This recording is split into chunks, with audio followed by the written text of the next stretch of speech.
Hi everyone, and welcome to Press X, and we're in the final video of our E3 coverage. We're talking about PC games. Yay! Yes, PC games. Gaming's for the computer. Yes. Well, you know what I'm talking about. See, here's the thing, right? The PC gaming show happened, and there's the Kind of Funny Games showcase as well, which had loads and loads of indie games, far too many to list in this video. So if you do want to find out... It was by Kind of Funny, but yeah, there we go. Yeah, but there were a lot of indie games that they went over, and I, for one, was really happy about some of the indie games. I'm not a big fan of all indie games, because I have a brain and common sense. I can't be a fan of everything. There's some things I Some just don't games like. are indie for a reason. Yeah. Some games aren't. Yes, exactly. But the PC Games Conference, which a lot of people are dubbing the Epic Games Conference because it was sponsored by Epic, even though it was organised by PC Gamer, it was sponsored by Epic, and you had a lot of Epic Games exclusives on it. Well, there's lots of that Epic Games platform that's sort of trying to muscle in on Steam, but that's a different story. Yeah. There are good things and bad things about the Epic Games platform. Not going there. Different video entirely. Yeah? Yeah. A couple of big titles to start off with. I think the biggest titles to start off with have to start off with Baldur's Gate 3.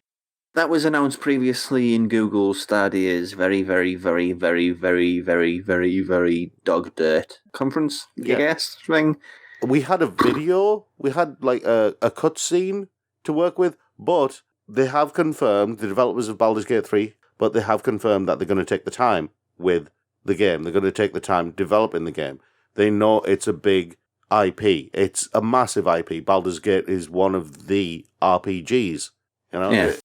If you're talking about Western RPGs, it's what I call Foundation. I think Founding Fathers would be one of the better term for it, because it is. And well, I don't like the term Founding Fathers because it's a bit too Americanism for me. I like Foundation rather than Founding Fathers. I'd treat it as more of a Foundation game. You see, this is the sort of thing where if I had a handbag and this was in person, I'd hold up my handbag and go, ooh. Yeah, exactly. Well, there we go. Well, you do have a handbag. It's a small bag, not a handbag. Anyway, games. Yeah, but Baldur's Gate 3, the Baldur's Gate games led to Neverwinter Nights and all the rest of the D&D games. Eventually, it basically built on a lot of stuff and basically laid the groundwork for most of the isometric top-down RPGs that came after. Indeed did. Shenmue was another big one, which is surprised to see there. Yeah. The weird thing is, I know a lot of people are criticising Shenmue because the PC version, even though it was a Kickstarter, the PC version has been snapped up by Epic Games for their platform, right? People are annoyed because it was a Kickstarter game that was also financed by PlayStation. It's also financed by Epic. Yeah, and that is where I kind of went, hang on, why are you annoyed? Epic also donated a lot of money to getting the game made. So, but regardless, it looks like Shenmue. I think that's as much as you can really say. Well, it looks like an early PS3 game. I won't be that harsh. It does look pretty good. I feel like it's Artifact in a lot of ways. Shenmue. The story was great, but the gameplay was a bit crunky. Yeah. So I feel like for the look of it is fine, but they really need to sort of evolve and make it a bit more 21st century in the good ways, not the bad ways. See, for me, I know that some people are criticising the aesthetic, saying they're trying a bit too hard to make it look as though it's a follow-on from Shenmue 2. I actually applaud Yu Suzuki for doing that because it adds a degree of continuity in terms of the visuals. Maybe this is how it would have looked if it came out on the PlayStation 2 or in the early days of the PlayStation 3. You see what I mean? So maybe. I do agree with you, though, on the gameplay side of things, because Shenmue was very slow in a lot of ways. I mean, you had the turning circle of a barge, for crying out loud, when you were running. Yeah, Yakuza picked up that baton and made that game engine a lot better. And what I would love to see is if they basically used the Yakuza engine for the core gameplay aspects of Shenmue. Yeah, hopefully. Yeah, and hope that's what they've done. Another big one, big title for the PC, Vampire the Masquerade Bloodlines 2. I feel like I need to have a sit-down chat with the developers of that and tell them, your game looks great, yeah, but the title's terrible. Well, it's based on the Vampire the Masquerade tabletop RPG, isn't it? Yeah, I know, but it's too long. It's got 3 titles, that game. Yeah, I know. It's pretty bad. It looked, on a more real level, though, that game from last year, or whenever it was, from Focus Home Entertainment, Vampire, Yeah, looked great, but it didn't really deliver at the end of the day, whereas this it looks like the game that promised to be. Well, they have to kind of deliver with Vampire the Masquerade because it has such a big fan following. The original Bloodlines game is a really good game, okay? I have it and I played it to death, and I love that game. I think it's an amazing game for its time. And I'm really hoping they've basically recaptured all of the magic of the original Bloodlines game, but built on it and made it better and bigger.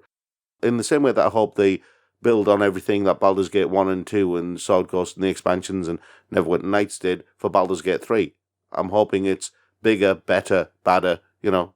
It just looks cool. Yeah. I can't really say anything else. It looks cool and it looks interesting. Yeah, and which leads us to, well, there aren't enough games where you play the bad guy for my liking. Yeah, they tend to kind of be goofy when they do that. Yeah, and yes, Evil Genius was goofy. It was basically, you remember Dungeon Keeper? It's basically tower defense, but tower defense done right. Because you remember Dungeon Keeper back in the day, where you basically had to excavate and create this dungeon. It was one of those Peter Molyneux games, if I remember rightly. It was a Bullfrog game. Evil Genius is basically that type of game. You have your island lair, and you have to build up your island lair and hire henchmen and stuff like that. But now you've got Evil Genius 2, which was announced, World Domination. And, oh, I am so happy, because I loved the original Evil Genius. You know when you watch, say, the original Austin Powers, or you watch one of the better James Bond movies, or a really good spy movie where you have a really good bad guy? Yeah. Right. Evil Genius just makes you feel like all of the good ones, all of the good bad guys, and a little bit of Dr. Evil as well.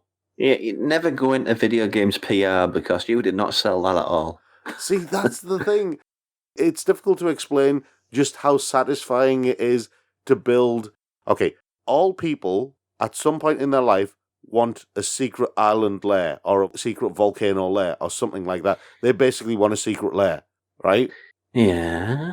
And Evil Genius is one of those games where you have your secret lair and you can basically trick it out in any way you want. When the spies and the heroes come to try and take you down, you basically just sit back and watch as your traps get rid of them, or your henchmen get rid of them, or somehow you get rid of them, and it's kind of satisfying. It's kind of satisfying. Let's move away from those unresolved issues in your brain to another video game. I will have you know, when I played the original Evil Genius game, I wore a Napoleon hat.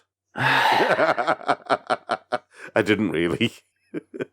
Yeah, because I don't think I could be on anything. I think I'd have to leave if you did. I don't think I could bear the shame.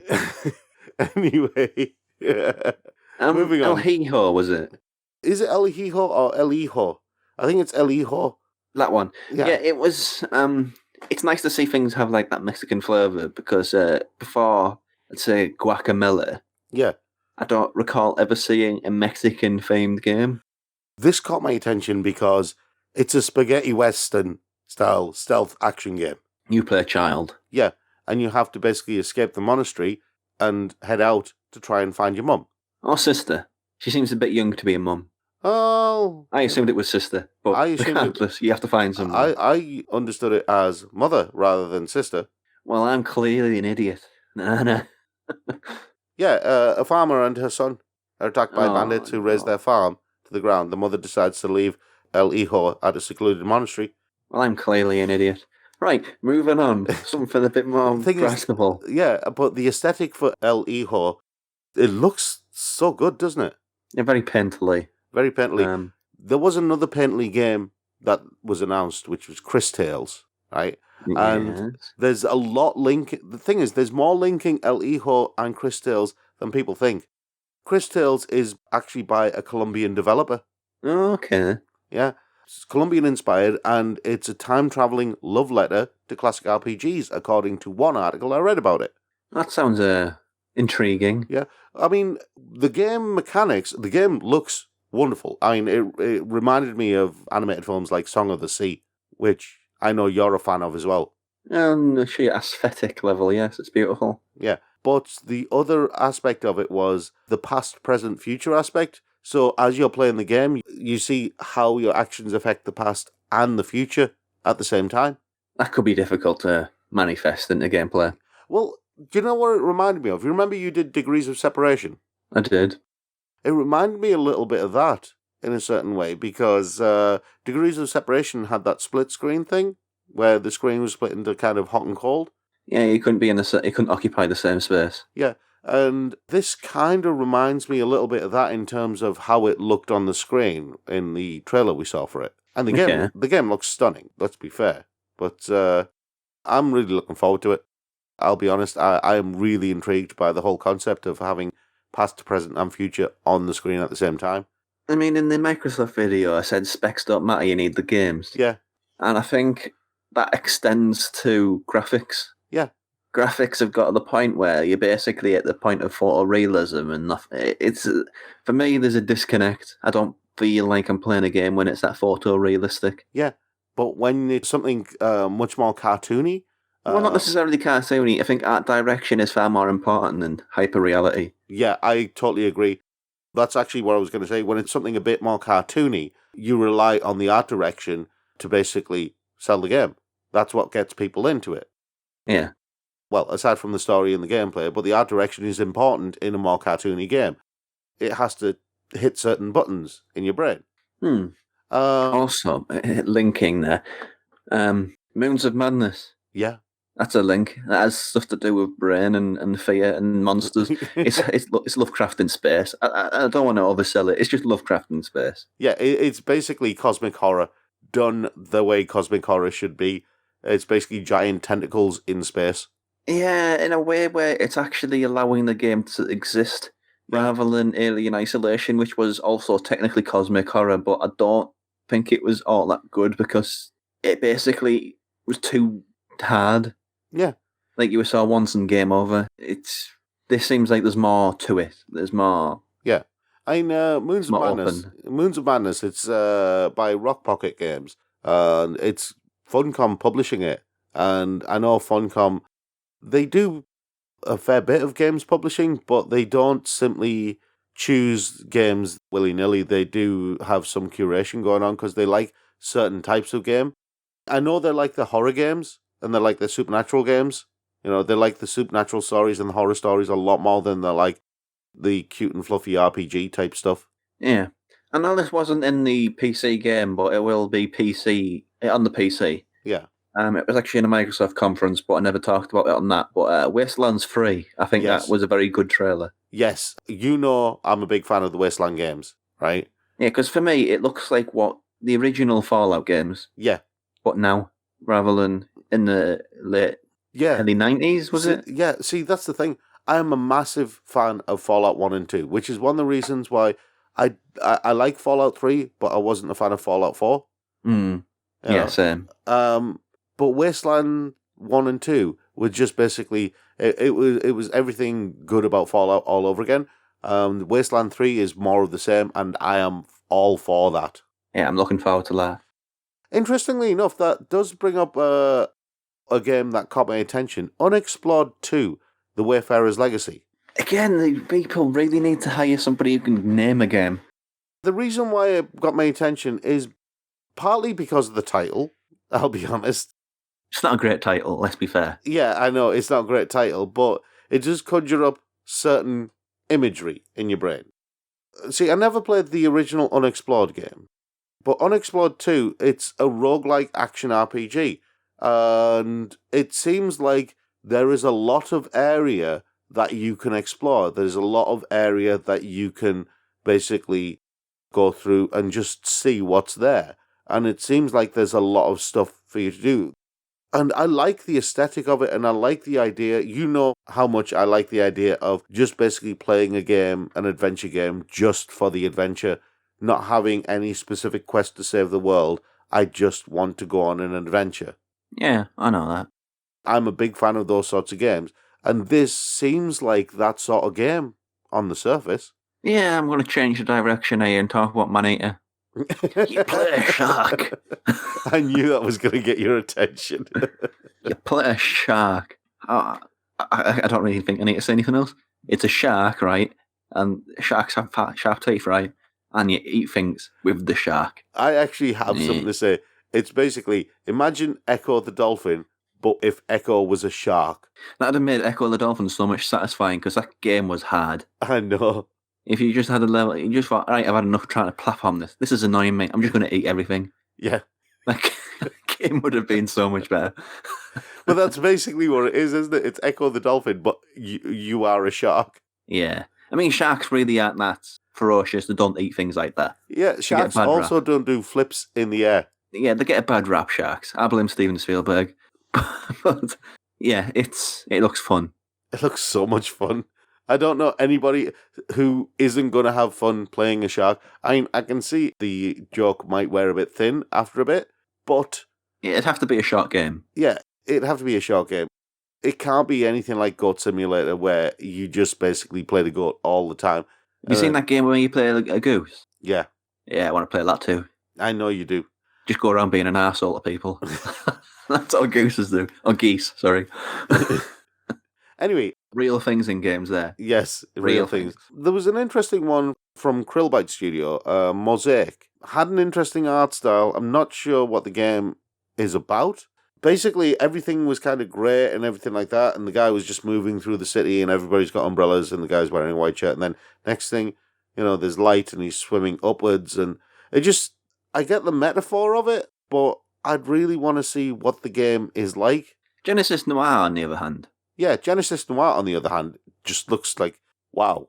I don't know what it looks like, but as a sort of an art direction, going back to that point again, it's the sort of thing which it allows a game to stand out because everything has that sort of photorealism, whereas very few things look like a film noir, but with like black and white sketches. Yeah, but the whole idea for Genesis Noir, it's a noir adventure set against the Big Bang. That's pretty cool. Hopefully it's better than the last noir game that I played on, which L.A. Noir, which, oh no. Again, it's a game where the art direction just sells it, that Genesis Noir.